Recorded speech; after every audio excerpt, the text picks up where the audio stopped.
시간이 되었습니다. 찬송가 28장입니다. 찬송가 28장. 새 찬송가도 28장입니다. 복의 그런 강림하사 찬송하겠습니다. 네.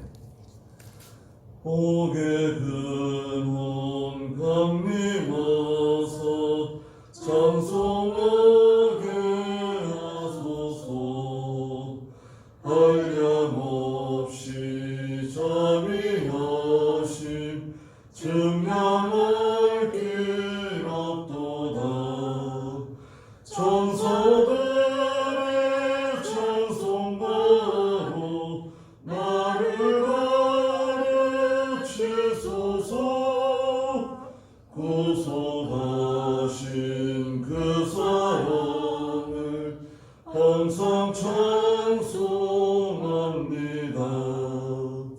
주의 크신 도움받아 이때까지 왔으니 이와 같이 천국에도 이르기를 바라네. 하나님의 품을 떠나 죄에 빠진 우리를 예수 구원하시려고 보혈을 이어주셨네. 주의 귀한 은혜 받고 일생 비친 자 되네. 주의 은혜 사슬 내서 나를 주께 매소서. 우리 마음은 연약하여 범죄하기 쉬우니 하나님이 받으시고 천국인을 치소서. 아멘. 기도하겠습니다. 거룩하시고 자비로우시며 항상 살아계신 우리 하나님 아버지, 하나님의 크신 은혜와 사랑을 진심으로 감사드립니다.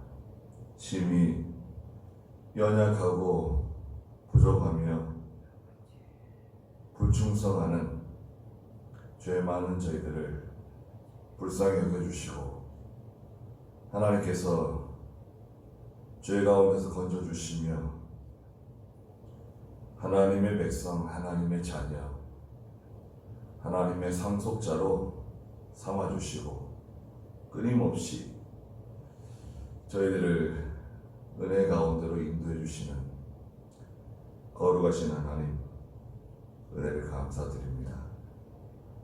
하나님께서 세상 나라를 다스리시며 하나님께서 원하시는 사람에게 권세를 주시고 또 권세 있는 자를 하나님께서 패하기도 하시고 나라를 망하기도 하시고 또 저희 모든 사람들의 생사화복을 친히 주장하시는 하나님이라는 것을 저희가 깨닫게 해주시고 하나님을 바라보고 살아가는 저희가 다 되게 해주시옵소서. 하나님으로 인해서 기뻐하는 저희가 되게 해주시고 하나님으로 말미암아 모든 일을 감당해 나가는 저희가 또한 되게 해주시옵소서. 이렇게 우한 폐렴 때문에 다들 고생이 많습니다. 또 하나님의 교회와 성도들이 많은 어려움을 당하고 있는데 하나님께서 도와주시고 피할 길을 열어주시고 또 심령에 갈급한 모든 심령들을 하나님께서 위로해 주시고 또한 은혜를 베풀어 주시옵소서. 이 시간에도 저희들을 이렇게 불러주셨사오니 하나님께 영광이 되게 해주시고 저희들에게 큰 은혜의 시간이 되게 해주시옵소서. 예수님의 이름으로 기도드리옵나이다. 아멘. 네. 하나님의 말씀은 욥기서 34장입니다. 욥기서 34장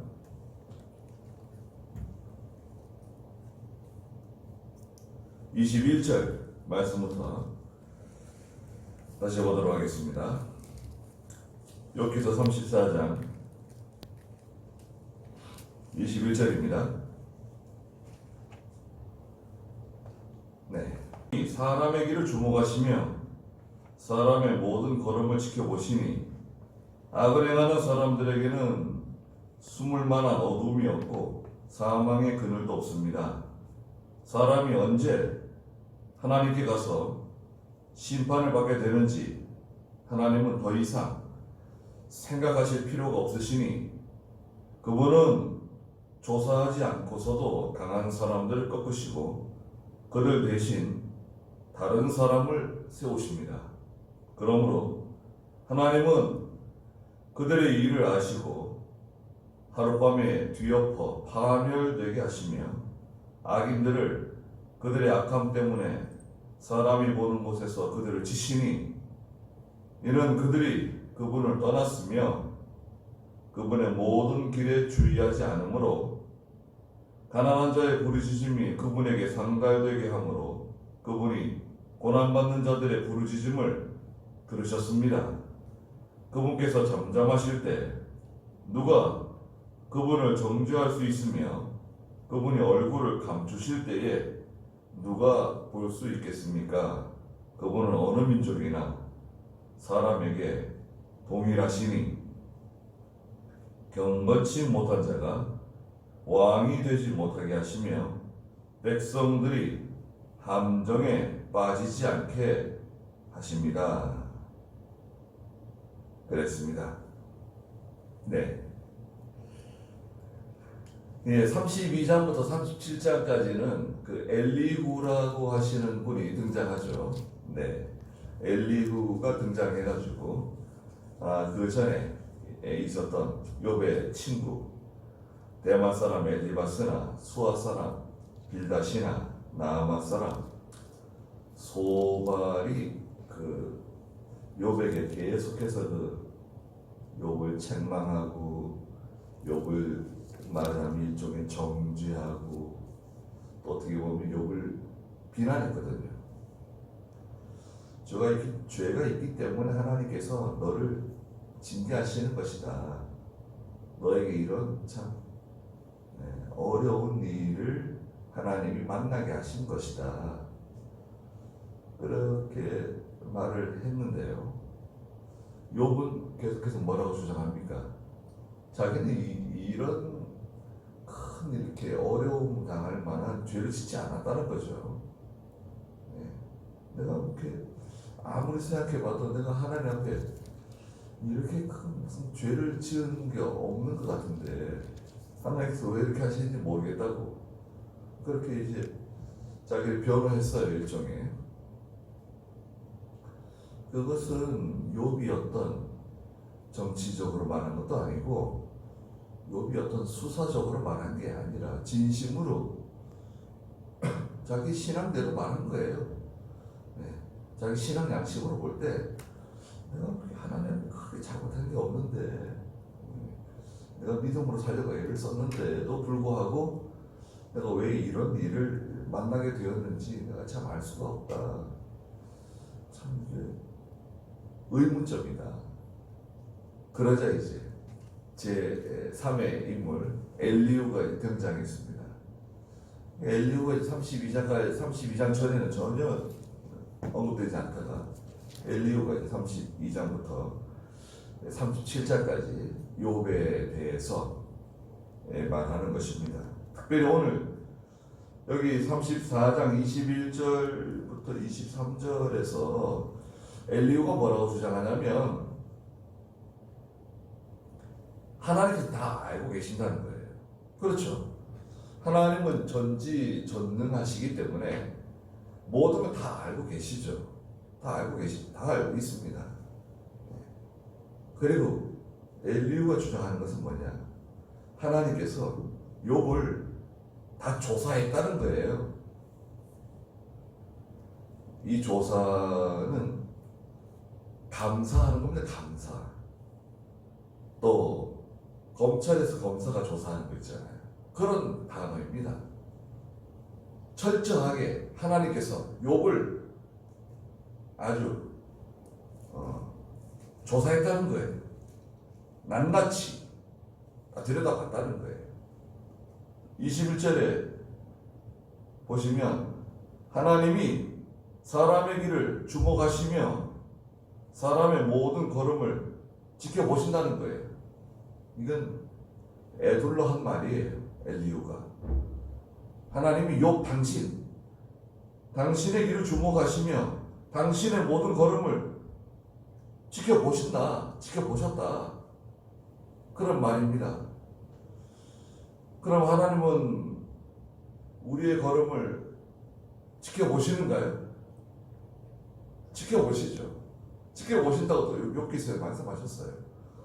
욥기 14장 16절에 하나님은 사람의 걸음을 다 세신다고 했어요. 걸음을 세신다? 걸음을 세신다는 것은 다 살펴보고 계신다는 거죠. 14장 16절 한번 읽어보시겠어요? 14장 16절. 주께서 지금 나의 발걸음을 세시지만 더 이상 나의 죄를 살피시지 않을 것입니다. 하나님께서는 사람의 걸음을 다 세세요. 또 이 걸음은 인간의 행위를 가르칩니다. 행위. 또 방법이 있죠. 어떤 방법을 사용하느냐, 어떤 도구를 사용하느냐, 그 어떤 문제를 해결하기 위해서 특별히 성도가 어떤 방법을 사용하느냐 이거죠. 믿음의 방법을 사용하느냐, 믿음으로 하지 않느냐, 그거를 하나님이 다 보세요. 다 보십니다. 31장 4절에서도 하나님께서 다 보신다고 했습니다. 31장 4절에서는 감찰하신다고 했어요. 31장 4절 또 읽어보시겠어요? 그분이 내 길들을 감찰하지 않으시며 내 모든 걸음을 세지 않으시겠느냐. 네, 하나님이 다 들여다보십니다. 현미경보다 더 정확하죠. 하나님께서는 우리를 들여다보실 때 다니엘서 5장 뒤에 가면은 벨사살 왕이 나오는데요. 벨사살 왕이 술 파티 벌렸잖아요. 귀인 1000명을 데려다가 술 파티를 벌리고 예루살렘에서 가져온 하나님의 기명에다가 술 부어 마시고 그럴 때 손가락이 나타나가지고 말이죠. 벽에다 글을 썼어요. 손바닥에 나와가지고 벽서 글을 썼습니다. 근데 그 글을 읽거나 해석하는 사람이 아무도 없어요. 다니엘이 불려와가지고 선물은 다른 사람에게 주시고 그 재산은 왕이 그냥 가지십시오. 저는 아무것도 필요하지 않습니다. 늙은 다니엘인데요. 그 글자를 읽었습니다. 메네 데겔 우바르신이다. 메네는 뭐냐? 하나님께서 왕의 통치를 다 세셨다. 하나님이 다 셌다는 거예요. 우리나라 대통령 기간 있잖아요. 재임 기간 5년. 좋은 왕이 다스리면 5년은 짧지만 약한 어리석은 왕이 다스리면 5년은 엄청나게 긴 거죠. 네. 그리고 대결이라고 하는 것은 뭔가요? 대결이라고 하는 것은 하나님의 저울에 달려서 부족하다는 거예요. 하나님 저울에 당신을 다 알았는데 부족합니다. 무게가 나가지 않는다는 거예요. 체중이 나가지 않는 게 아니라 하나님께서 하나님이 요구하시는 그 분량에 이르지 못한다는 거예요. 오늘 여기 여기서 뒤에도 나오지만 경거치 못한 자가 왕이 되지 못하게 하신다. 하나님께서 백성들을 구원내신다고 말씀하시는데 그 벨사살 왕이 아버지 선친 느부갓네살, 할아버지 느부갓네살이거든요. 느부갓네살의 손자인데 벨사살이 그걸 그대로 다 이어받은 거예요. 모든 영광, 권세, 통치 다 이어받았는데 그걸 감당할 만한 말하자면 그릇이 안 되는 거예요. 역량이 부족한 사람이에요. 역량이 부족한 사람이 있잖아요. 공부 잘한다고 해서 역량이 있는 사람이 아니고 뭐 좋은 집안의 자제라고 해도 역량이 있는 사람이 아니고 그 역량이 있는 사람이 있잖아요. 그 일을 시켜봤을 때, 그 일을 맡겨봤을 때 그 일을 잘 처리하고 지혜롭게 하고 나라를 잘 다스리고. 근데 벨사살이 부족하다 이거예요. 거기 한번 읽어볼까요? 다니엘서 몇 장이죠?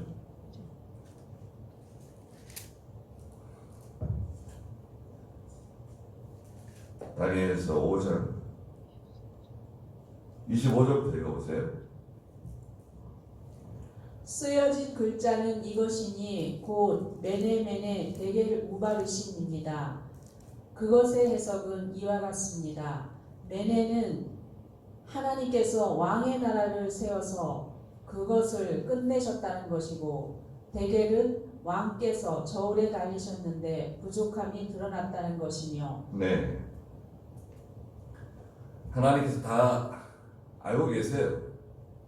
이 세상 사람도 마찬가지입니다. 이 불신자들도 하나님이 다 그 말하는 거라든지 그 사람의 말이죠. 또 행동, 태도, 심지어는 그 마음의 의도, 숨겨진 의도 있잖아요. 우리가 예레미야 20장 12절이라든지 예레미야 17장 10절에 하나님께서 의인을 시험하신다. 하나님은 의인을 시험하신다는 거예요. 하나님께서 그 악인을 시험하시는 게 아니라 하나님의 백성 의인을 시험하신다. 의인을 어떻게 시험하시냐? 심장을 살피고 폐부를 감찰하시고 이렇게 조사한다는 거예요.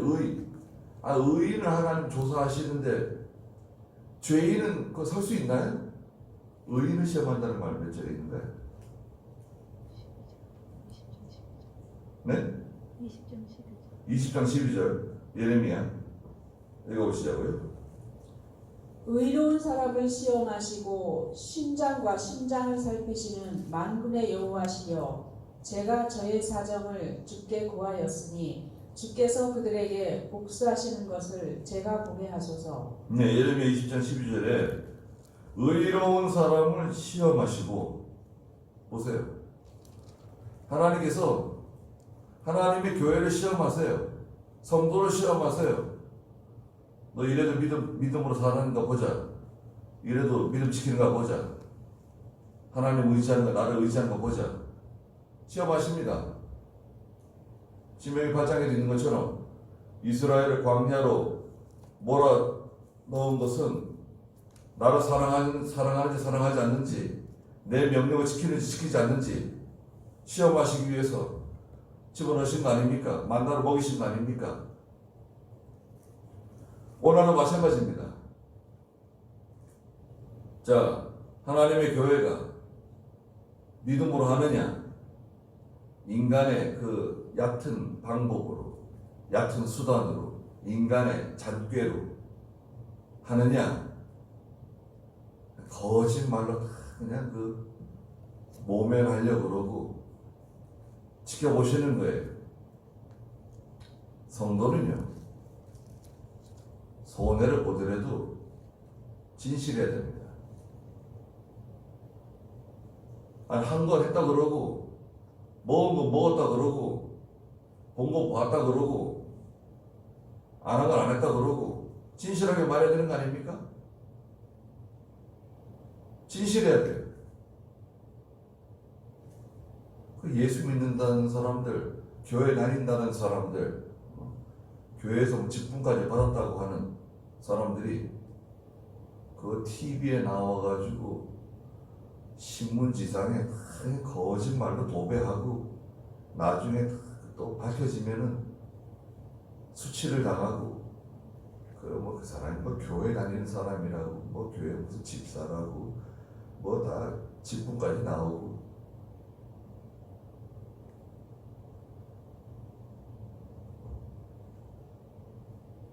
그건 교회 그 담임 목사님 책임지셔야 돼요. 사과해야 돼요. 안 그렇습니까? 그 교회 목사가 잘못 가르쳐줘서 그렇게 된 거 아니에요. 자기 양인데 양을 잘못 가르쳐가지고 거짓말하는 양 만들고 사기치는 양 만들고 다른 사람들에게 상처 주고 손해주는 양 만들어 놓은 거 아니에요? 그럼 그 목사도 책임 있는 겁니다. 왜 책망하지 않고 다스리지 않고 불러다가 책망해야 될 거 아니에요? 그 사람이 국회의원이든 장관이든 심지어 대통령이든 간에 책망해야 될 거 아니에요? 잘못하는 게 있으면.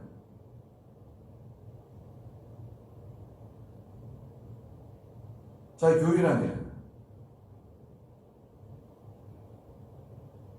근데 엘리후는 지금 이제 엘리후가 하는 말은 바른 말이에요. 그러나 적용이 잘못된 거죠. 요백에는 해당 사항이 없어요. 엘리후가 지금 하는 말은 하나님이 다 아시고 계시고 조사하고 계신다. 특별히 당신을 조사한다는 거예요. 욥 당신을 하나님이 조사하시니까 죄가 발견되었기 때문에 이런 결과가 당신에게 찾아왔다는 거예요. 나타난 결과를 가지고 이제 말하자면 당신은 죄인이다. 이렇게 정죄를 하는 거란 말이죠. 우리도 그럴 수 있는데요. 조심해야 됩니다. 결과를 가지고 판단하는 거 조심해야 돼요. 왜 조심해야 되느냐? 예수님 십자가에 돌아가셨어요. 못 박혀가지고 창에 찔려가지고 비참하게 사람들의 수치, 멸시, 조롱받으면서 예수님이 저렇게 비참하게 돌아가시는 거 보니까 무슨 큰 죄가 있으신가 보다. 죄 있었나요? 사도 바울이 로마에서 목이 잘려 수교당했습니다. 참수. 사도 바울이 뭔가 큰 죄를 지었기 때문에 그 젊은 시절에 지은 죄 때문에 그렇게 판단할 수 있는가요? 이사야가 톱에 펴가지고 죽임당했는데 관짝에 집어넣어가지고 그러면은 이사야가 무슨 큰 죄를 지었는가 보다. 그렇게 판단할 수 있는가요? 스데반이 사람들의 돌에 맞아 죽었는데 저렇게 죽는 거 보니까 스데반이 뭔가 큰 죄를 지었는가 보다. 그렇지 않습니다.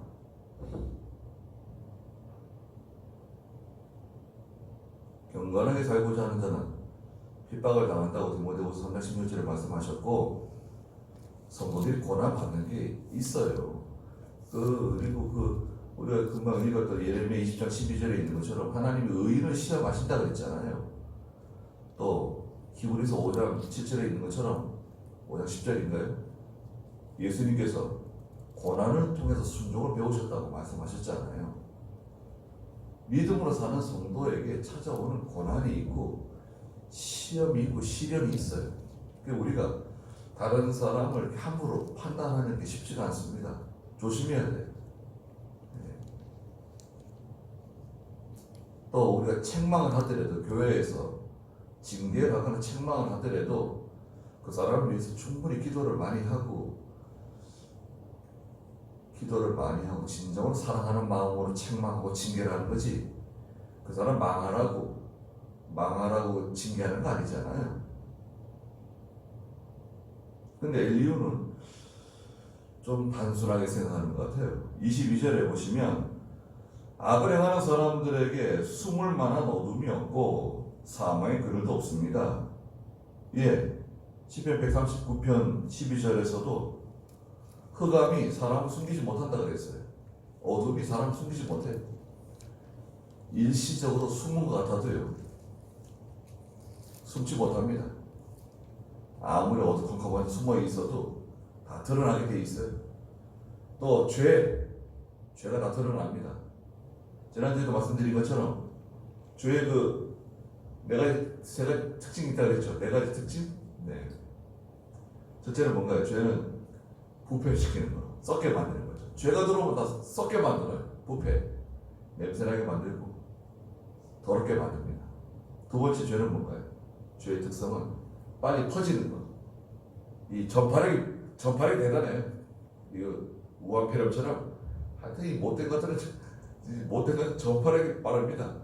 거짓말도 전파력이 빠르고 하여튼 빨라요. 세 번째 죄는 뭐냐? 죄의 특성이 뭐냐? 죄는 부유하는 성격이 있다. 부유하는 성격. 시간이 지나면 땅속에 감춰놓은 것도 올라오고, 물속에 잠가둔 것도 올라오고, 나 여기 있다 하고 올라온다는 거죠. 다 이게 감춰져 있고 수면 아래에 있기 때문에 깨끗한 것 같은데 해칠한 무덤처럼 우리는 다 죄가 있잖아요. 하나님이 다 덮어주시고 다 묵인해 주시고 용서해 주셨기 때문에 우리가 깨끗한 척 하는 거지. 그걸 다 드러나 보세요. 그 다음에 죄의 네 번째 특징이 뭐라 했습니까? 죄는 관성인데 관성. 지속적으로 저렇게 죄를 짓는 사람이 갑자기 어느날 뚝 죄를 끊기 쉽지 않다 이거죠. 물론 그런 경우 있습니다. 사울과 같이 하나님께 특별한 은혜 주셔가지고 담에서 올라가다가 큰 빛을 발견하고 죄를 딱 끊는 거. 물론 거기에도 여러 가지 작용이 있었잖아요. 그게 쉽지가 않아요. 은혜 받았다고 해가지고 죄를 뚝 끊는다. 술을 끊고 담배를 끊고 뭐 이런 거는 할 수가 있는 것 같아요. 그런데 좀처럼 그 죄의 그 마수에서 벗어나는 게 쉽지가 않습니다. 몸에 이 죄성이 이게 말하자면 일종의 침착되는 거죠. 이게 그 습성이 묻어가지고요. 죄를 끊는 게 쉽지가 않아요. 죄를 끊는다고 하는 것은 하나님의 도우심이 아니면 참 힘듭니다. 못된 버릇이 있어요.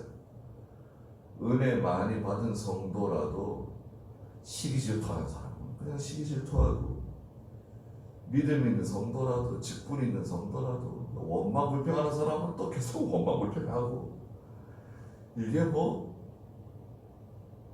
잘 바뀌질 않아요. 여러분들은 어떻습니까? 잘 바뀌는가요? 그게 잘 바뀌지가 않아요. 세살 머리 여덟 간다는 우리 속담도 있듯이, 물론 은혜 받으면 인격이 변합니다. 우리 인격이. 말하는 것도 바뀌고 옷 입는 것도 바뀌고, 이 모든 이 사람의 그 외모가 바뀌어요. 자기도 모르게 바뀌고, 다른 사람들이 볼 때도 저 사람이 많이 바뀌었다, 많이 변했다, 그렇게 말을 들을 수가 있습니다. 그런데 이게 속에 이쪽에 나올 때가 있어요. 이게 한번 건드리면 나 속에 있는 게 나오는 거예요. 속에 이게 아직까지 이런 게 있었구나. 내 속에 옛사람의 흔적, 옛사람의 그 뿌리 깊은 그 못된 습성이, 그 죄의 관성, 이게 남아 있어요.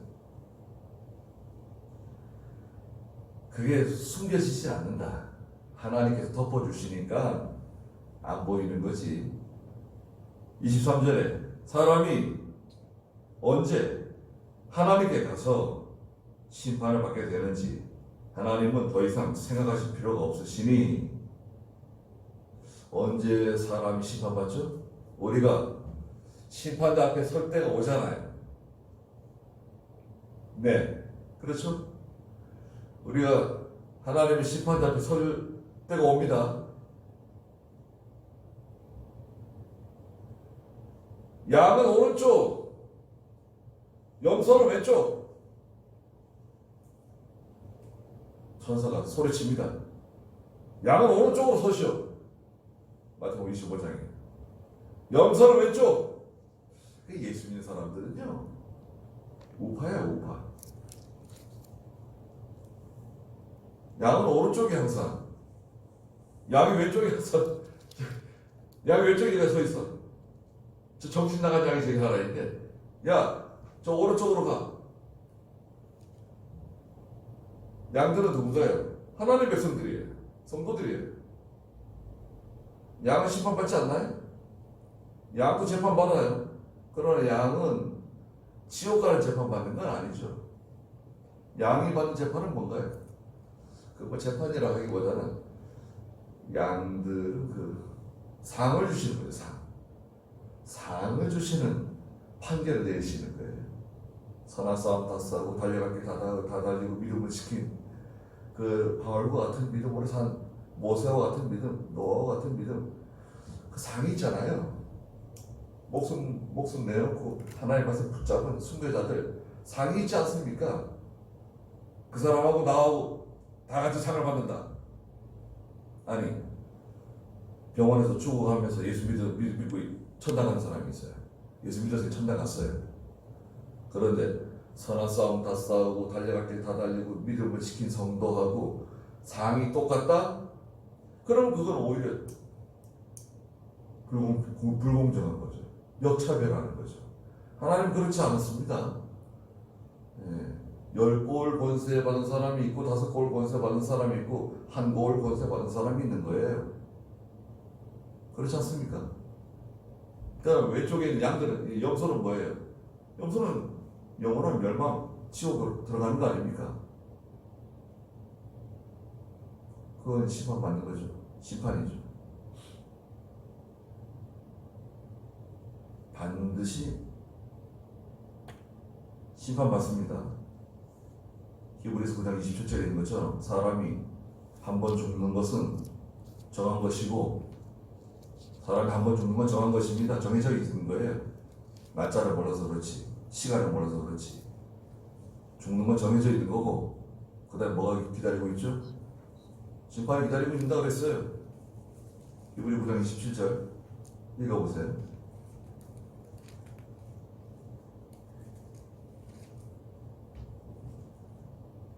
한 번 죽는 것은 사람에게 정해진 것이고 그 뒤에는 심판이 있다. 한 번 죽는 건 정해져 있는 거예요.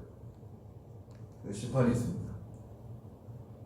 여기 23절 다시 보시면 사람이 언제 하나님께 가서 심판을 받게 되는지 하나님은 더 이상 생각하실 필요가 없으시다. 반드시 심판받는다는 거예요. 그분은 24절에 조사하지 않고서도 강한 사람들을 꺾으시고 그들 대신 다른 사람을 세우십니다. 하나님은 조사하지 않아도 다 알고 계세요. 하나님 뭐 불러다가 조사를 해야 되고 증거를 수집해야 되고 뭐 증인을 불러와야 되고 그래야지 하나님이 그거 재판하실 수 있는 건가요? 필요 없습니다.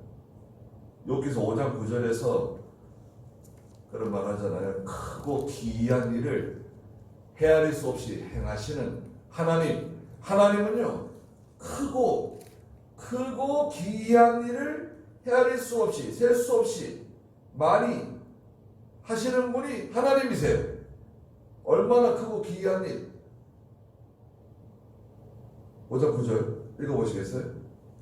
하나님은 크고 측량할 수 없는 일과 기이한 일을 수 없이 행하시니 땅 위에 비를 내리시며 밭에 물을 공급하시고 낮은 사람들을 높이시며 슬퍼하는 사람들을 안전한 곳으로 올리신다. 네, 요번에 그뭐 태풍 부는 것도 보세요. 바다에서 태풍이 만들어져 가지고 막 쫓아 올라오는데 말이죠. 세계가 다 그 태풍을 주목하고, 야, 이거 큰일 났다. 이거 저 태풍 때문에 사람들이 얼마나 많이 다치고 손해를 보고 죽을까 걱정하고, 저기 중국으로 할 것이냐, 한국으로 할 것이냐, 일본으로 할 것이냐, 막 그러다 보고 말이죠. 하나님께서 마치 하나님의 손가락으로 말이죠. 태풍을 이쪽으로 오기시면 이쪽으로 가고 저쪽으로 오기 저쪽으로 가고 그런 거 아닙니까? 예. 하나님 더 돌리시면 더 그냥 더 돌아가는 거 아니에요. 건물이 막 흔들렸대요. 건물이 막 흔들리고 그냥 그거 얼마나 무서웠을까요? 건물을 휘청휘청했을 텐데 말이죠. 그 중국에서 그 건물 아파트 이쪽 베란다가 깨지면서 저쪽으로 막 치고 나가는데, 와, 왜 그렇게 그 창문을 닫았는지 알 수가 없어요. 아직 베란다 창문이 이렇게 있으면 보통 저쪽 뒤에는 이렇게 막혀 있는 거 아닌가? 주방이라든지 이렇게 거기는 뻥 뚫어져 있어요. 이쪽 창문이 깨지면서 저쪽 창문이 깨지고 사람들이 다 벽에 달라붙어가지고 말이죠. 그 바람이 얼마나 세겠어요. 애들은 날아가는 것 같아요. 그 아파트에서 그냥 바람이 그렇게.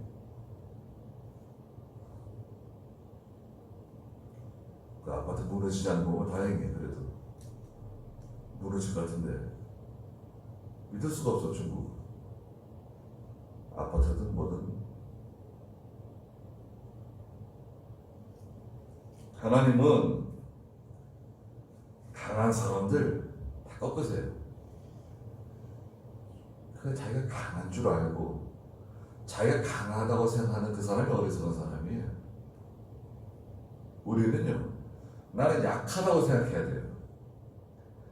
나는 약하다고 생각해야 되고 나는 잘 모른다고 생각해야 됩니다. 나보다 지혜로운 사람이 얼마나 많고 똑똑한 사람이 얼마나 많고 날고 기는 사람들이 얼마나 많은데, 예, 거기다가 뭐 자기를 집어넣고 견주고 그들 대신 다른 사람 세우신다는 거에 하나님께서 무서운 분이십니다.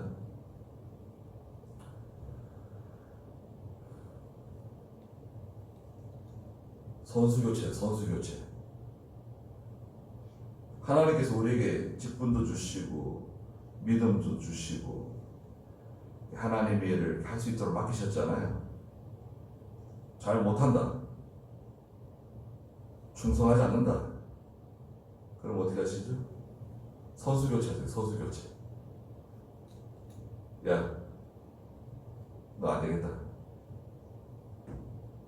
교체하십니다. 하나님 얼마든지 하실 수 있죠. 네.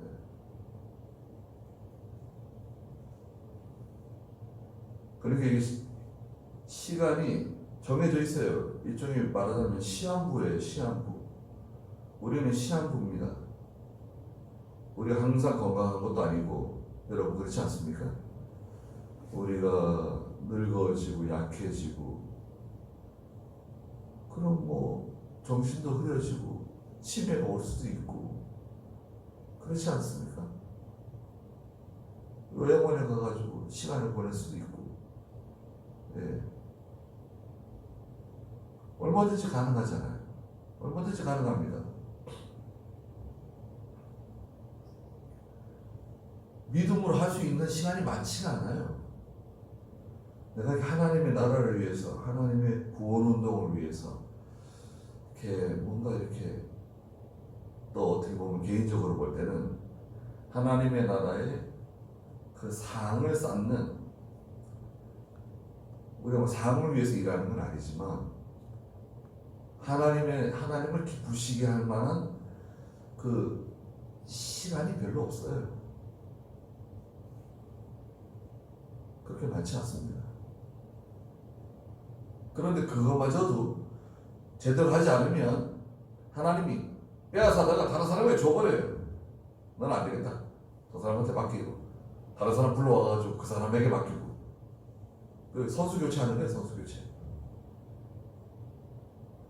세상 나라도 마찬가지고요. 뒤에 말씀하셨어요.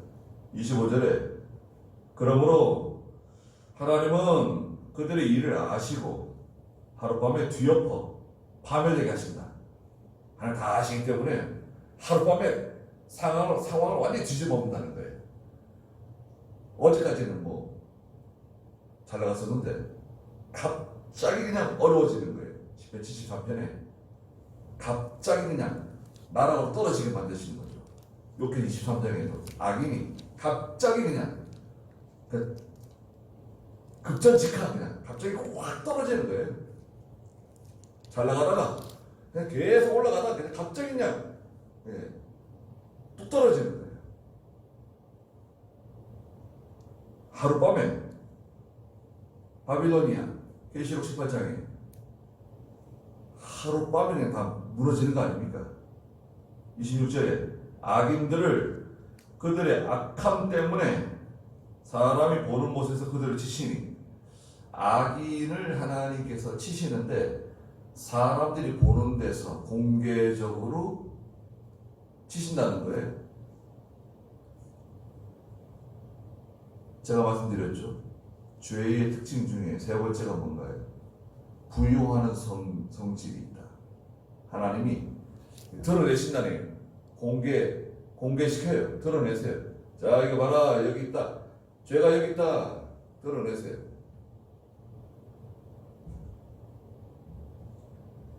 사람들이 보는 곳에서 27절에 이는 그들이 두 가지 잘못했는데 첫째 뭐냐? 하나님을 떠났다는 거예요. 하나님을 떠난 죄. 성도라도요, 하나님을 떠날 수 있습니다. 믿음 있는 성도인데 하나님을 떠날 수 있어요. 나는 하나님 떠나지 않았습니다. 정말 주일마다 꼭꼭 예배당에 나갔고 믿음으로 살았습니다. 하나님이 떠난 죄는 마음이 하나님이 떠났다는 거예요. 이사야 29장 13절에 있는 것처럼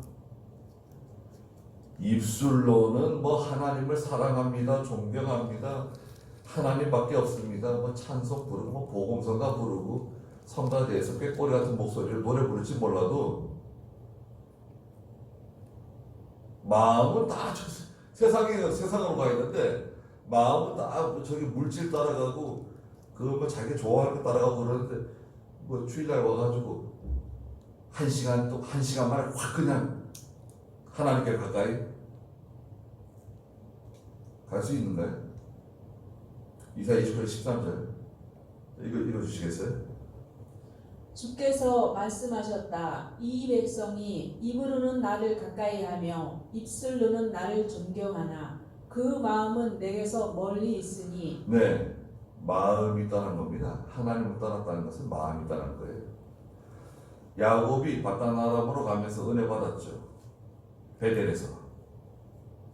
여기가 하나님의 집입니다. 하나님의 전입니다. 베델. 바단 아람에 가 20년 동안 하나님 떠났습니다. 뭐 했죠? 결혼하려고 그 아내 얻느라고 14년 낭비하고 또 재산 형성하느라고 돈 버느라고 시간 낭비하고 하나님 다 잊어버리고 살았습니다.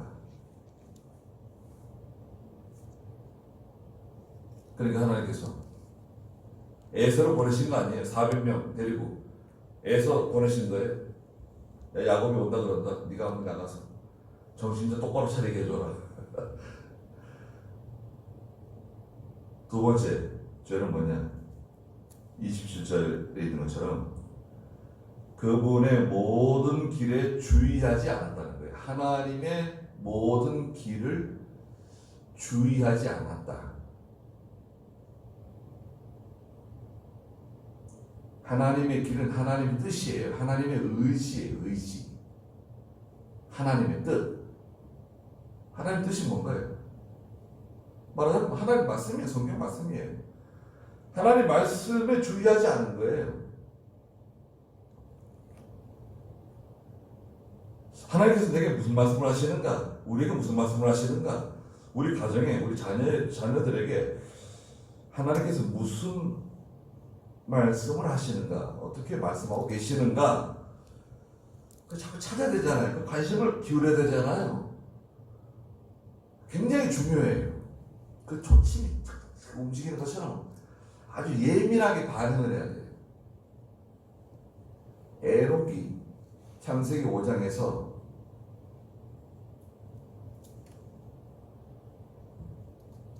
몇 살에 아들 낳았나요? 360살에 아들 낳았는데 에녹이 무드셀라를 낳고 하나님을 기쁘시게 하는 사람이라고 인정을 받고 가정생활 잘 하다가 하나님께서 죽음을 보지 않게 하셔가지고 데려가셨잖아요. 에녹의 신앙. 그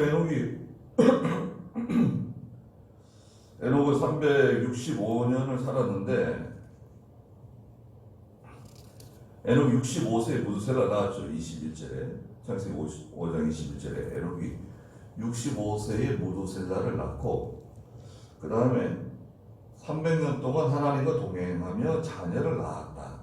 그 무드셀라도 낳고 또 여러 자녀도 낳았는데 많이 낳았어요. 300년 동안 하나님과 동행하면서.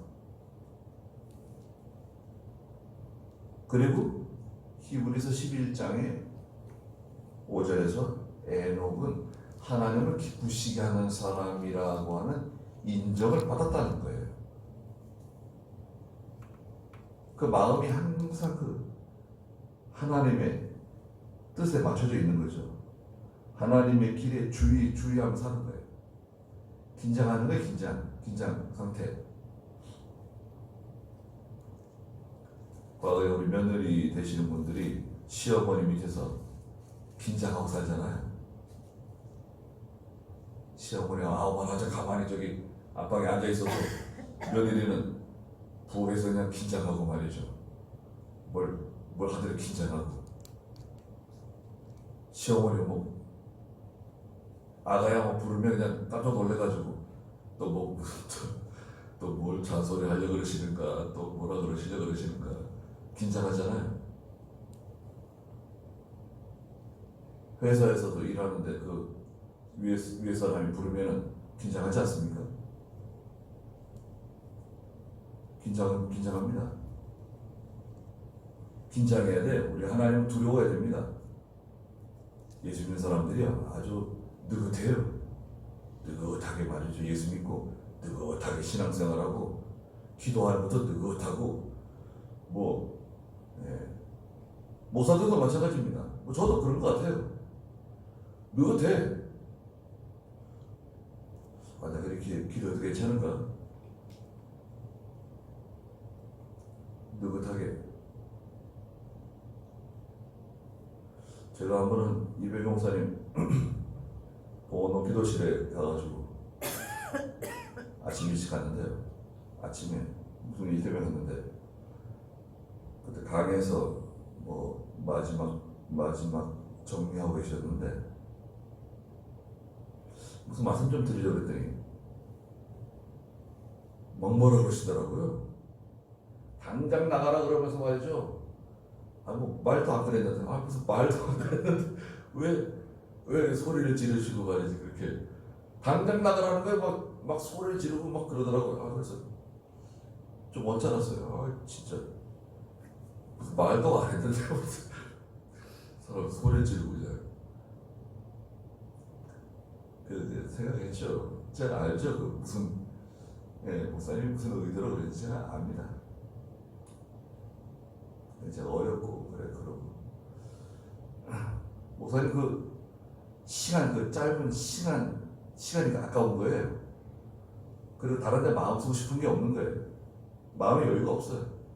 그 성경 읽고 그 강에서 지금 그 마지막 그 탈고 지금 준비하고 계시는데 다른 데 마음 쓰고 싶은 마음이 전혀 없는데 여유가 없어요. 무슨 말 좀 꺼내려다가 당장 나가라고 막 그냥 그 다음부터 엄마는 또 아무렇지도 않아요.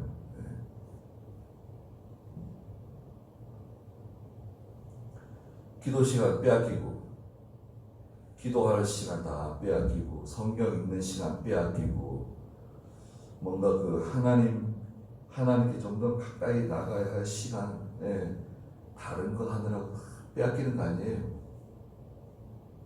집중도가 낮은 거죠. 세상적으로 볼 때는 이렇게 집중도가 낮은 거예요. 우선순위를 잘 정하지 못하고, 우선순위를 정했다 하더라도 그 우선 해야 될 것을 빨리 하지 못하고, 이것저것 뭐 마음이 복잡해가지고 여기도 마음 빼앗기고 저기도 마음 빼앗기고 여기저기 다 마음 다 빼앗기고, 남는 시간에 뭐 믿음으로 뭘 해야 되겠다. 그렇게 하면은 마태복음 25장에 있는 것처럼 기름 준비 못해요. 어리석은 여자들처럼, 어리석은 처녀들처럼 기름 준비를 못하게 됩니다. 뭐 열심히 뭐 충성한 것 같은데 기름 준비 못해요.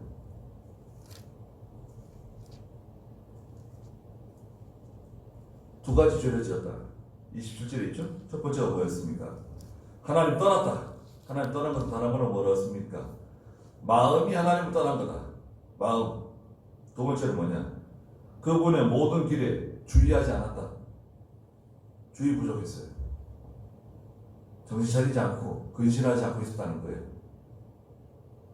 28절에 가난한 자의 부르짖음이 그분에게 상달되므로 그분이 고난받는 자들의 부르짖음을 들으셨습니다. 가난한 자, 성도들입니다. 성도들. 심령이 가난한 자, 애통하는 자, 하나님만 붙잡고 하나님만 의지하고, 주일날 말씀처럼 예레미야 17장에 있는 것처럼 하나님만 의지하고 하나님만 신뢰하는, 여호와만 신뢰하는 사람, 그 사람 불쌍히 여겨주십니다. 그분에게 상달되는 기도, 또 그들의 부르짖음을 들어주신다. 29절에 그분께서 잠잠하실 때, 하나님께 잠잠하실 때 누가 그분을 정죄할 수 있으며, 하나님 왜 가만히 계십니까? 왜 잠잠하십니까? 하나님을 책망할 수 있어요? 누가 하나님을 책망해? 그분이 얼굴을 감추실 때에 누가 볼 수 있겠습니까? 그분은 어느 민족이나 사람에게 동일하시니 경건치 못한 자가 왕이 되지 못하게 하시며 백성들이 함정에 빠지지 않게 하십니다. 경건치 못한 자가 우두머리가 되지 못하게 하신다. 경건한 사람이 되야 된다는 거예요. 경건은 뭔가요? 야고보 1장 27절에 있는 것처럼 하나님과 사람 앞에서 바로 하고, 특별히 새 속에 물들지 않은 신앙이 경건이다. 새 속에 물들지 않은 신앙을 가지고 있어야 돼요. 새 속에 다, 세상에 다 찌들어 살면서 되게 경건하게 사는 사람인 줄 아는 사람들이 많아요. 우린 다 그렇다고 봐야죠. 저도 그렇고, 새 속에 찌들어 사는 거예요. 세상 일에 다 이렇게 모든 걸 다 빼앗기며 살면서 나는 경건하게 산다, 거룩하게 산다, 의로운 생활을 한다, 하나님을 경외한다, 착각하는 거죠.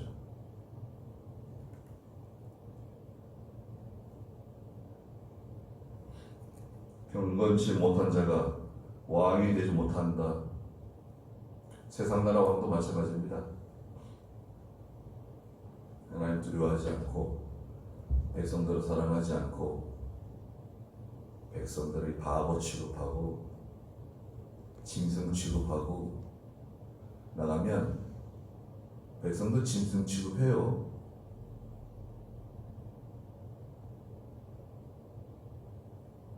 그리고 나가면요, 하나님 다 보고 계시는 거예요. 백성들이 함정에 빠지지 않게 하신다. 자, 그러니까 이제 엘리후가 하는 말은 그거예요. 하나님은 당신에 대해서 욥이가 하는 말이죠. 당신에 대해 다 알고 있다. 말하자면 당신이 하나님을 떠났다. 당신이 하나님의 길에 주의하지 않는 사람이다. 그 결과적으로 욥 당신에게 이런 일들이 생긴 거 아니냐. 그 논리적으로 이제 말하자면 욥을 책망하는 거죠. 그리고 나는 욥이 이런 사람이 되면 좋겠다. 하나님 앞에서 회개하고 모든 것을 바로 하면 좋겠다. 또 그렇게 말합니다. 31절부터 한번 읽어보시겠어요? 누가 하나님께 말하기를 내가 징계를 받았으므로 다시는 악을 행하지 아니하겠으니 내가 보지 못하는 것을 주께서 내게 가르치소서. 만일 내가 불의를 행했다면 다시는 하지 않겠습니다 하고 말하겠습니까? 누가 이게 욥을 말하는 겁니다. 욥이 만약에 제가 징계를 받았기 때문에 다시는 악을 행하지 않겠습니다. 하나님이 보지 못하는 걸 다 보고 계시기 때문에 제가 만약 불의를 행한 것이 있으면 다시는 그런 불의를 행하지 않겠습니다. 이렇게 좀 하면 좋겠다는 거예요. 근데 사실은 욥에게는 적당하지 않은 말이죠. 33절 읽어보세요. 당신이 거부한다고 해서 그분이 당신 뜻대로 갚으시겠습니까? 진실로 선택하는 이는 당신이고 내가 아니니 당신은 당신이 아는 것이 무엇인지 말해 주십시오. 사려 깊은 사람들이 내게 말하고 지혜로운 사람이 내 말을 듣습니다. 욥이 지식이 없는 말을 하니 그의 말들이 지혜롭지 못합니다. 나는 욥이 끝까지 시험받기를 원하니 이는 그가 악인들처럼 대답하기 때문이며 자기 죄에 악을 더하고 우리들 사이에서 손뼉을 치며 하나님을 거역하는 말을 많이 하기 때문입니다. 네, 엘리후가 지금 말하는 건 뭐냐면 욥은 지혜로운 사람이 아니라는 거예요. 어리석은 사람이라는 것입니다. 지식 없는 말을 한다는 거예요.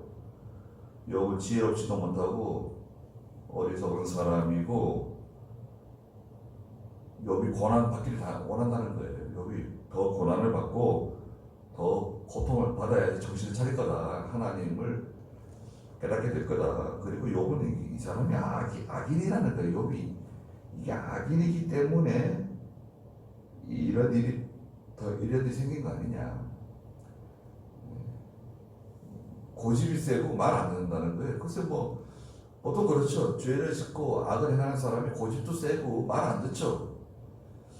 그런데 욥이 정말 그런 사람인가? 욥은 그런 사람이 아니거든요. 그 엘리후가 너무 단순하게 판단한 거예요. 너무 단순하게 판단했어요. 욥은 그런 분이 아닙니다. 욥이 그렇게 악을 행하고 죄를 짓고 그 하나님 앞에서 말하자면 그렇게 뻔뻔하게 나간 사람이 아니거든요. 절대 그렇지 않습니다. 그 욥을 어리석다 그러고 말이죠. 욥을 미련하다 그러고 욥이 더 고난을 당해야 된다 그러고 이 사람은 악인이라 그러고 말이죠. 너무 말을 함부로 하는 거 아닌가요? 네. 엘리후가 제일 그래서 그 욥이라든지 욥의 세 친구들보다 나이가 어린 사람인데 엘리후가 좀 더 신중하게 판단하고 말을 했어야 될 것 같은데 여튼 엘리후는 자기가 이렇게 판단하고 말한 거예요. 뭐 37장까지 엘리후가 그 욥에 대해서 자꾸 이제 말합니다. 35장에서도 욥을 또 흠뻑 비난해요. 우리도요 이런 실수를 사실은 많이 합니다. 우리 가까운 형제라든지 친구라든지 가족이라든지 어려운 일을 만났을 때 고난을 당할 때 그 우리가 함부로 판단하지 않는 게 좋아요. 판단하지 말고 기도해주고 또 사랑하는 마음으로 위로해주고 위로해줘야지. 그럼 뭐 자꾸 판단하면 되겠어요. 그 사람에 대해서는 하나님이 알아서 하시는 거예요. 그 사람에 대해서는 하나님이 알아서 하실 거니까 하나님께 맡기고 우리는 이제 사랑하는 마음을 가지고 기도해주고 위로해주고 낙심하지 말라 그러고 힘을 내라 그러고 다시 일어서라 그러고 자꾸 이렇게 격려해주고 그래야죠. 그게 원칙입니다. 여기까지 하죠. 다음 주에는 35장 하도록 하겠습니다. 기도하겠습니다. 거룩하신 하나님, 야고보 5장 11절에서 하나님께서 욥의 인내를 칭찬하셨습니다.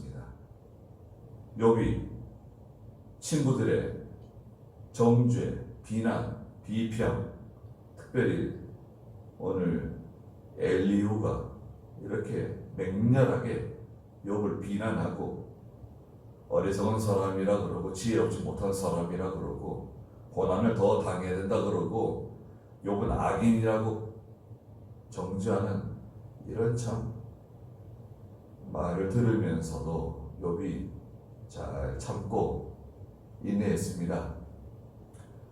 우리가 하나님에게서 떠나지 않도록 해주시옵소서. 마음이 하나님을 떠나지 않게 해주시옵소서. 그리고 항상 하나님의 길을 주의하는 저희가 되게 해주시옵소서.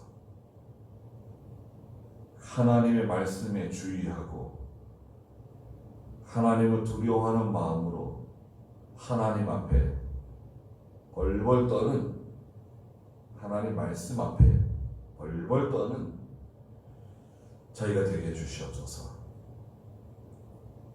남은 여생이 많지 않은 줄 알고 하나님을 진정으로 사랑하는, 날마다 하나님께 더 가까이 나아가는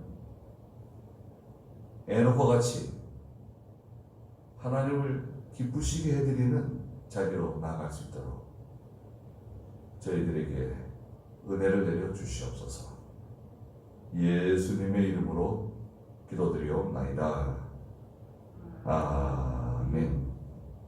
주기도문 드리겠습니다.